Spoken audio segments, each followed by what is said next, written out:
cleaned off now. I don't like painting and I'm not very good at painting, but this, I'll show you, this is the easiest way you could imagine acrylic black paint. I'll drop a bit there. And first of all, this is going to look like a mess.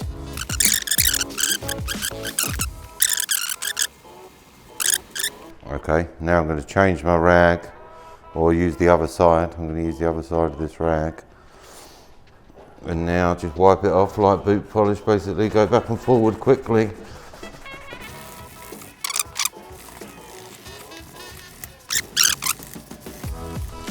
And I'm rubbing pretty hard, because once that paint's gone into them cracks, it basically instantly dries.